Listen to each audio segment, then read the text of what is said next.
All right, good evening again. Now people can hear properly. So tonight we go to this lovely little book, Where the Bodhisattva, one of the great classics of Tibetan Buddhism.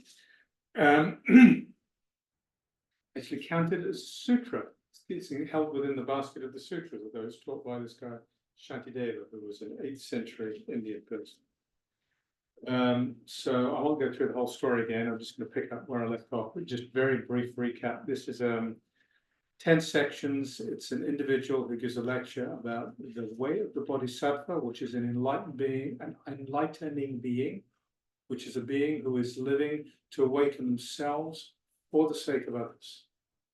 And the trajectory this takes, the first 3 sections are awakening the aspiration for bodhicitta, which is the awakening mind.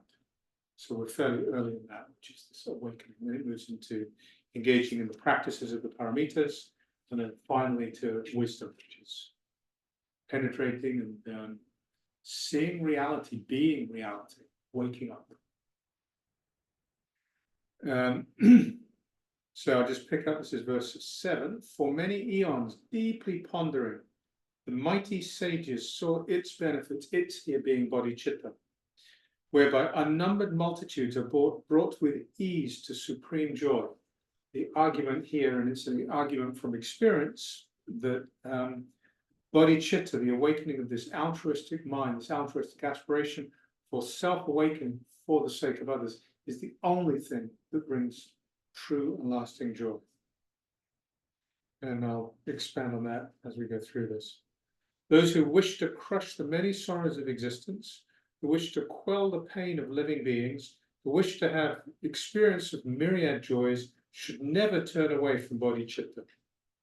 Should bodhicitta come to birth in those who suffer, chained in prisons of samsara, in that instant they are called the children of the blissful and revered by all the world, by gods and humankind. This is a theme that comes up again several places through this text. Should bodhicitta come to birth in those who suffer? Bodhicitta, this awakening, it arises, and it's like a seed sown that starts to grow and flower. And once you start to see this grow, water it, nurture it. And those in whom that happens are called the children of the Buddha, revered by all the world. Mahayana Buddhism sees itself as the highest form of Buddhism. There are many forms. There are a number of forms of Buddhism, but as with all religious traditions, there are side shoots, and so a couple of side shoots in Buddhism went down paths of like self-awakening, and it was a very, very self-centered approach. The Mahayana tradition said, no, that's gone astray. What this is about is saving all beings.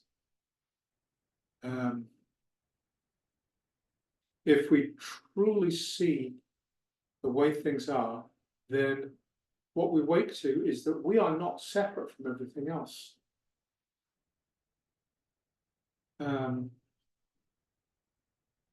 We are actually made up of everything else. All that lives here is the experience of everything else. That's it. What I see comes in here, and I tell stories. There's an experience of whatever is really out there. And this experience is actually not what's really out there. It's something that's concocted over here. So to wake up to truth is to dismantle, to see through all of that and realize that all I am actually is everything else. So my life becomes about seeing suffering out there and wanting to move into and relieve that suffering. And that's this bodhicitta, the awakening mind, is to wake up to truth, to see this reality, and to move into the aspiration to want to free all beings. This is the only true awakening. It's the aspiration to save all beings, because I am all beings.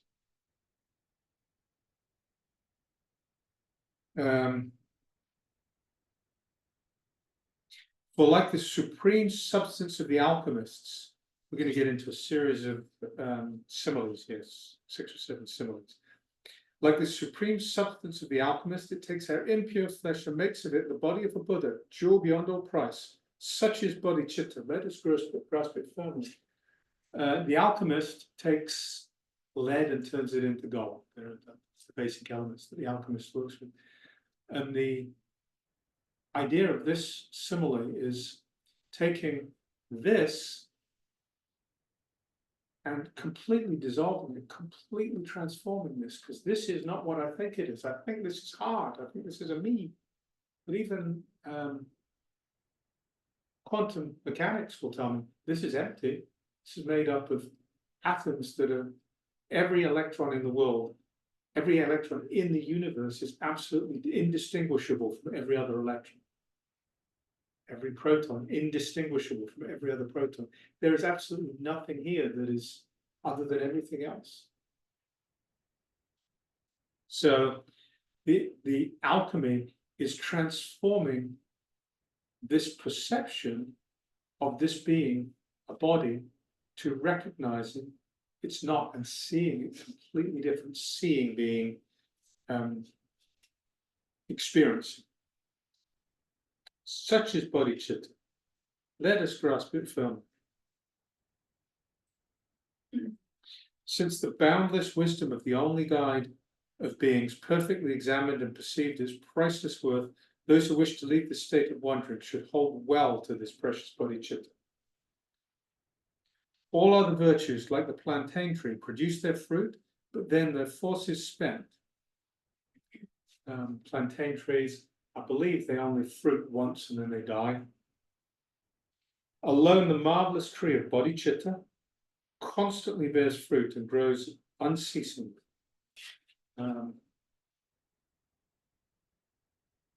It is completely without limit. If you think about it, freedom, complete freedom, never troubled again with any suffering. It's completely without limit, completely boundless, completely beyond time and space, constantly bearing fruit, and the fruit is the fruit in the world of saving other beings. As though they pass through perils guarded by a hero, even those weighed down with dreadful wickedness will instantly be freed through having bodhicitta. Even those weighed down with dreadful wickedness will instantly be freed through having bodhicitta. The karmic consequences of wickedness continue. So, if I have done something horrible, that something horrible will have repercussions for what this I experiences going forward. Maybe not in this lifetime, future lifetimes, whatever. Maybe around the corner, maybe a long way down. But simultaneously, if the aspiration for awakening arises, then that's okay. That's okay.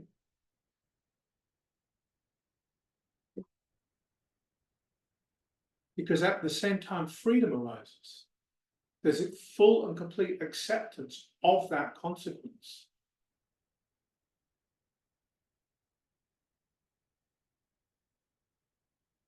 You can see this in little ways, I guess. I'm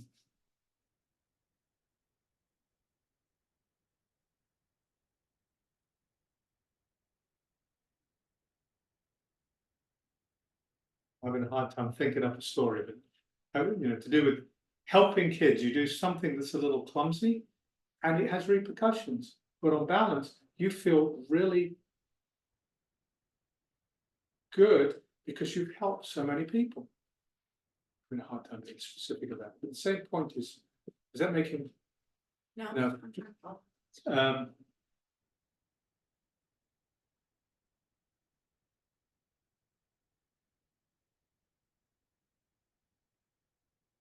Okay, so if yeah, this is an okay one. If I'm cooking dinner for a bunch of people and I end up cutting myself, I'd have to have stitches. That hurts, that's nasty. But it just doesn't matter, because the meal is a good meal and everybody was happy. Everybody enjoyed the meal. So I'm quite happy bearing the consequence of my stupid behavior. In the same way, wicked acts, they have consequences. They will roll forward. But those are things that were done in the past. If now I awaken bodhicitta and aspire to good, I aspire to wake up, I aspire to see clearly, to cease doing clumsy things and to help other beings, then I can completely accept consequences of that karma coming forward. It's okay. I know it's normal. I know that's what happens. That's okay, because this is where I find my joy. This is where I belong.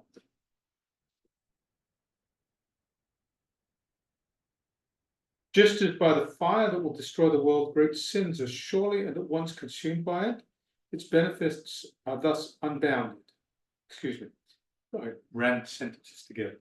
Just as by the fire that will destroy the world, great sins are surely and at once consumed by it, its benefits are thus unbounded, as the wise and loving Lord explained to Sudhana. So that's referring to a sutra that I don't know, so we won't go to that, but I think the point is similar to what I just said. Bodhicitta, the awakened mind, is known in brief to have two aspects. First, aspiring bodhicitta in intention, then active bodhicitta, practical engagement. So bodhicitta is fairly obvious, the distinction. Bodhicitta in intention is the aspiration. I start to see that helping others is a good thing, and I start to move my life in the direction of wanting to do that, getting equipped to do it. Bodhicitta in action is actually told me out there and do it. And what it's saying is, what we will end up saying is both are really beneficial, but the greatest benefit is when we start to put it into action. As corresponding to the wish to go and then setting out, the wise should understand respectively the difference that divides these two. From bodhicitta in intention, great results arise for those still turning in the wheel of life. The wheel of life is this wheel of suffering where I don't see clearly, and my short-sighted behavior causes suffering here, causes suffering there, keeps things going. No escape from that.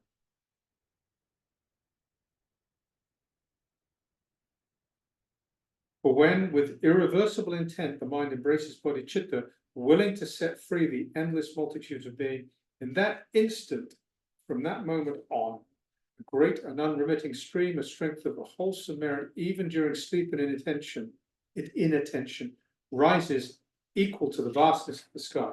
So, from when, with irreversible intent, the mind embraces bodhicitta, when you realize this is the way, this is the only way that happiness can be found, the only way to live life, is to start shifting orientation from selfish, self-centered behavior, recognizing that can never bring joy. Not to deny the existence of the subjective experience, but reifying that around a self, around a subjective entity, behaving in ways to gratify that subjective entity. The self-centeredness, recognizing that can only end in tears. It can't last. I hold on to something, which is what self-centeredness is about. It will dissolve. And it causes suffering out there because I've separated that thing I'm holding on to from everything and everyone else. Recognizing that self-centered behavior can never be gratifying. And the only behavior that can be is behavior without that self-reference, which is altruistic behavior. From the moment that is truly grasped and with irreversible intent, the mind embraces bodhicitta, then all the rest of that, great and unremitting stream of wholesome merit, etc., etc.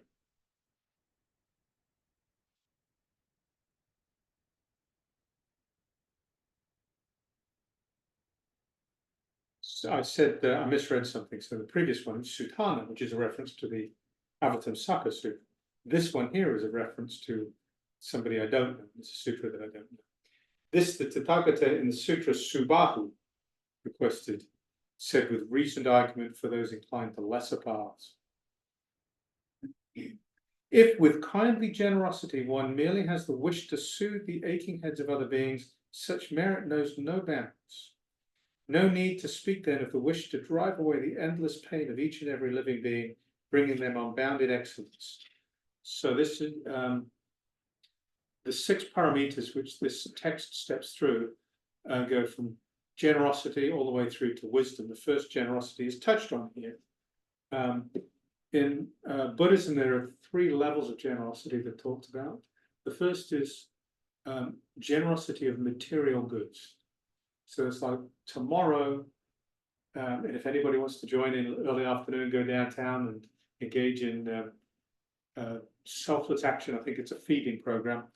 There are a couple of volunteers that cancelled on that, so there are a couple of openings. But that's an example. It's like helping people, feeding people, providing food to food insecure, helping people who don't have shelter find shelter.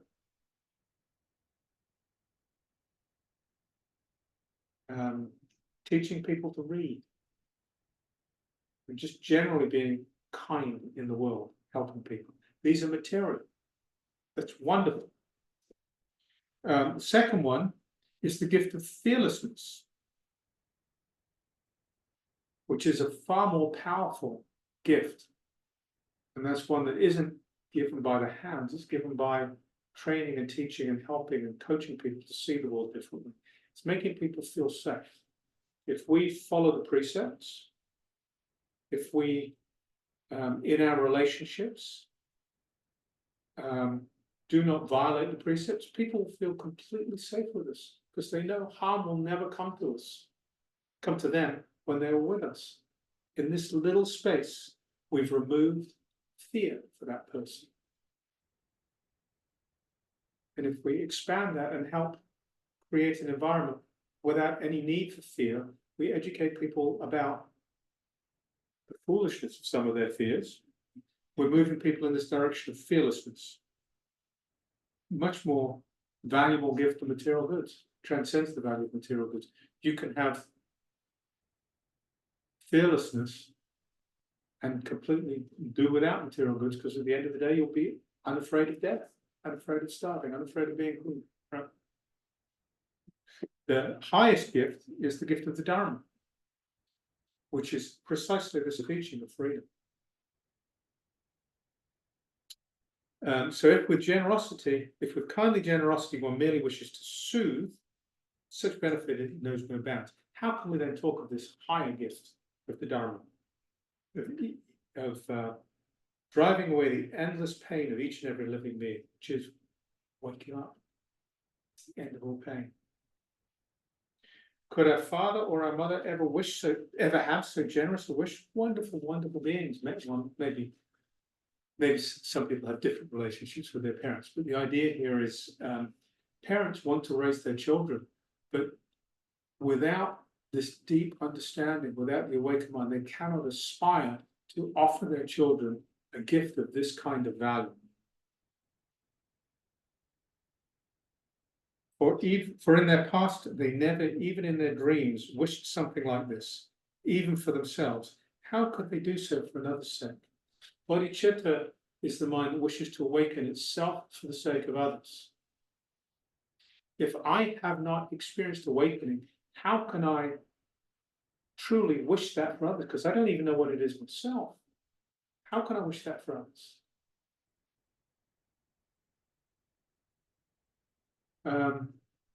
So however wonderful our parents may have been, unless they were bodhisattvas or Buddhas, how could they wish for this for us? This aim to bring about the benefit of beings, a benefit that others wish not even for themselves, this noble jewel-like state of mind arises truly wondrous, never seen before. The same is true if our parents didn't have this experience and couldn't experience is wrong. If our parents haven't awoken, how can they wish for that joy for others? How can they wish for bodhicitta elsewhere? The aim to bring about the benefit of beings, a benefit that others wish not even for themselves. People don't understand. We see it in the world today. This country is divided and it's a mess. The world is divided and it's a mess. And it's all people doing their best. This is Ram Dass's song that I bring in here occasionally. We are all just doing the best we can. We are all, and so it goes on. People are doing their best. They're doing their best to create a better world for their children, to create a place where the children can be happy. They say success and blah, blah, blah, but success is code for a limited form of happiness. Everybody's doing their best, but they don't get it. It is so unnecessary. Because they don't get it, they behave in these clumsy ways, and that gets things to tighten, and self-centeredness grows, which causes more suffering. And the extent of not getting it is so profound, they're not even aware of what this we're talking about is.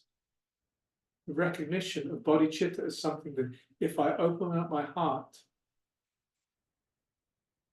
I can ease my suffering and the suffering of others. And all this suffering in the world that we're experiencing right now is so unnecessary, so sad, so sad.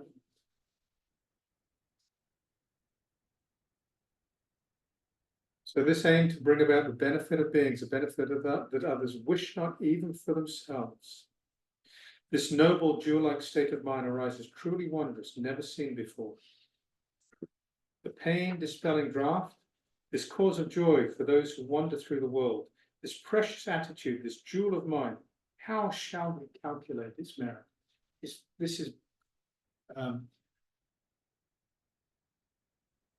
I'm interspersing it with my comments, but if you read it, hopefully you'll pick it up in pieces along the way.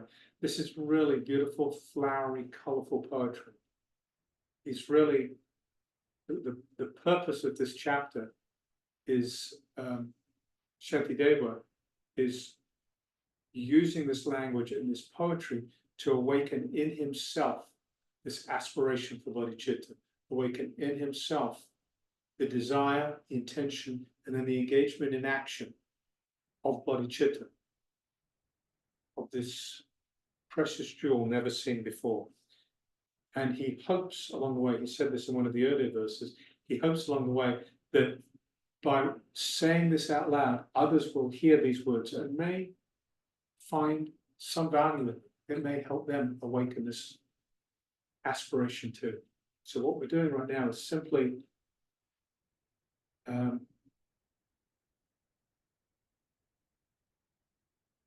savoring the wonder of this bodhicitta with a view to warming those coals in ourselves. How shall we calculate its merit? If the simple thought to be of help to others exceeds the worth the worship of the Buddhas, what need is there to speak of actual deeds that bring about the weal and benefit of beings? Here we move into bodhicitta in action. But those who fill with bliss all beings destitute of joy, who cut all pain and suffering away from those weighed down with misery, who drive away the darkness of their ignorance, what virtue could be matched with theirs? What friend could be compared to them? What merit is there similar to this? Those who actually engage and help beings release their sorrow. What better friend could you have than somebody who does that? And sometimes those beings who act in this way, you don't even see it, because it doesn't ask for payment, it doesn't ask for reward. It's behaving truly altruistically, truly to just genuinely help, genuinely release. If someone who returns a favor is deserving of some praise, why need we speak of bodhisattvas, those who do good, even unsolicited? People praise as virtuous donors those who with contempt support a few with plain and ordinary food, a moment's gift that feeds for only half a day. What need is there to speak of those who long bestow on countless multitudes the peerless joy of blissful Buddhahood, the ultimate fulfillment of their hopes.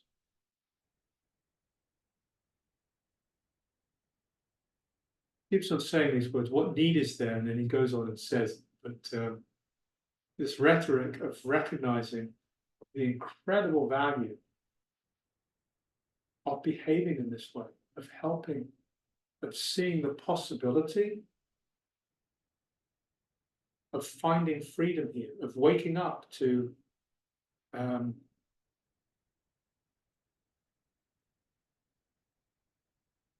complete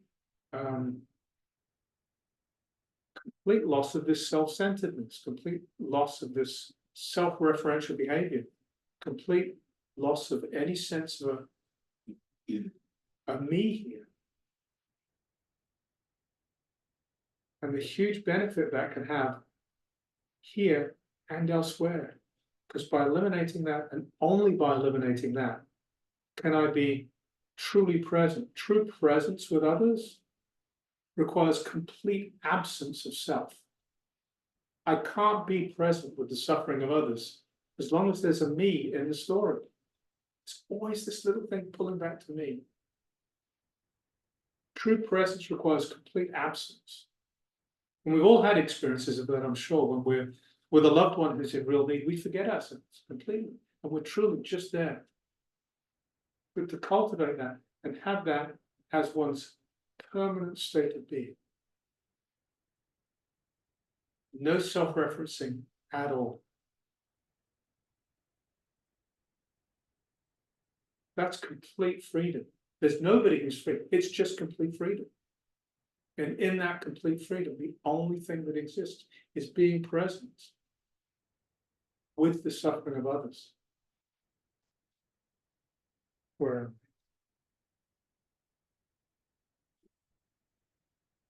people praise as virtuous. Oh yeah, I read that.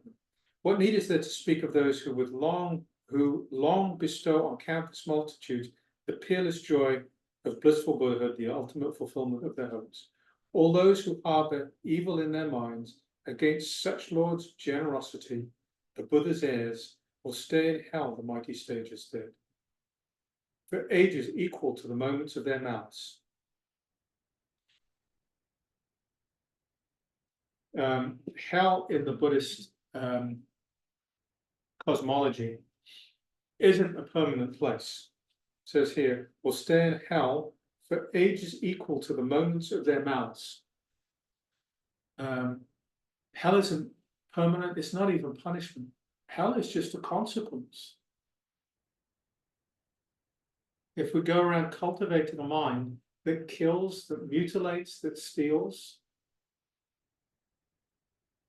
the person or the existence that really harms is the existence that perpetrates those acts. They stick. And that takes time to wear off. And the realm of existence in which that happens is a really, really miserable one, surrounded by the consequences of that kind of behavior, reflected back. So this is the hell it's talking about. It is talking about in terms of future existences, but you can see it, if you like, just here and now. If we go around and behave in that kind of way, the world, the universe is a mirror, and it reflects it all back on us. We behave in ways that cut people off, we actually cut ourselves off. I forgot his name. African-American writer, 60s, 70s, gay, lived in Paris for a while. What's his name? Baldwin, James Baldwin. James Baldwin wrote, the person, he wrote that, these are not his exact words, he wrote that the person who suffers most from the act of slavery is the slaver, not the slave. And this is what he was talking about. Because to be a slave owner and to treat slaves as slaves, one has to dehumanize. And that dehumanizing actually doesn't affect people you dehumanize in that kind of way. Yes, they get whipped and they get beaten, but the dehumanizing doesn't. Where that lands is on the person who's doing the dehumanizing, which is the worst of them. But joyous and devoted thoughts will yield abundant fruits in greater strength. Even in trouble, bodhisattvas never bring forth wrong. Their virtues naturally increase. Even in trouble, bodhisattvas never bring forth wrong. Bodhisattvas can't bring forth wrong because there's nobody there to do wrong. Wrong, what it's talking about here is wrong from wrong intention. Yes, it's possible to not completely connect, to behave with positive intention, not completely connect. But then realizing the lack of connectedness, one goes away and repents. One tries to fix it. One never does it for one's own gain because there isn't anybody here to benefit. Bodhisattva can't act for selfish reasons, or they wouldn't be a bodhisattva. Now, there's a lot of spiritual behavior from spiritual teachers that is pretty horrible. Sexual abuse, financial abuse, happens in Christianity and Islam, it happens in Buddhism, happens in Sanatana Dharma. And the sad truth is, the people who perpetrate that are not bodhisattvas. They have not had these true, deep, and lasting awakening experiences, or they would see the self-centeredness of that behavior and the harm it's causing to others and therefore to themselves. It's confusion, misguided confusion. Even in great trouble, bodhisattvas never bring forth wrong. Their virtues naturally increase. Would you not like to be that? Can you not see how wonderful it would be to be in the world as that? Not to be deluding ourselves and then tripping over and re-deluding us. That should be wonderful to be there. To them in whom this precious jewel of mind is born, to them I bow. I go for refuge to those springs of happiness who bring their very enemies to perfect bliss. Everybody is included within the compassion of the Bodhisattva.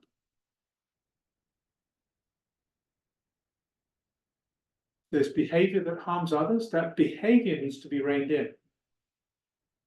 So if I see something happening out there that's going to cause harm, I will pause, may not pause, but I will, out of a selfless place, say I aspirationally, act out of a selfless place to intercede in a way that prevents that harm from happening. But in no way is judgment being passed on the person who is causing the suffering. Just causes and conditions. Just the way that person was raised, the influences they've had during their life, particular triggers that arose in that moment, just causes and conditions.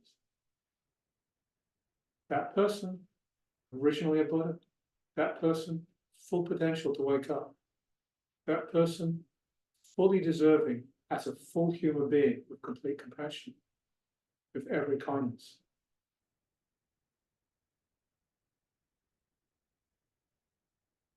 So bring their very enemies to perfect bliss. There's a story in the Pali Canon of Angulimala. Many of you probably heard that story. He was a murderer.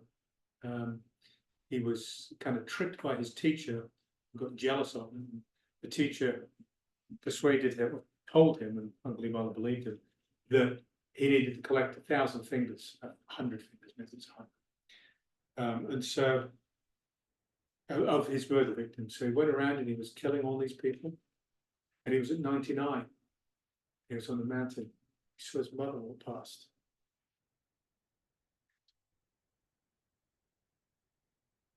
Then he saw Buddha walk past. Don't have to get this guy instead. So he ran after Buddha to kill Buddha. Buddha had been forewarned that he was there. And then in the story, there's like this expansion of time and space. So Angulimala was running, but not getting any closer. And he said, "Stop!" Buddha said, I have stopped. I stopped a long while ago, and it's you who haven't stopped. The mind, you haven't stopped. Anyway, Buddha converted him, if you will, ordained him as a bhikkhu. He very quickly had an awakening experience. And he became, as I was saying earlier, he became a safe space. The greatest gift you can give people is the greatest gift is the gift of the Dharma. Second greatest is the gift of freedom from fear. And he became a safe space, so people had no fear around him. Buddha brought this murderer to perfect bliss. So I've read a lot more this week than I did last week. We got through the whole of chapter 1 this week. There is hope. We'll get to the end of this. Let's stop and talk among ourselves.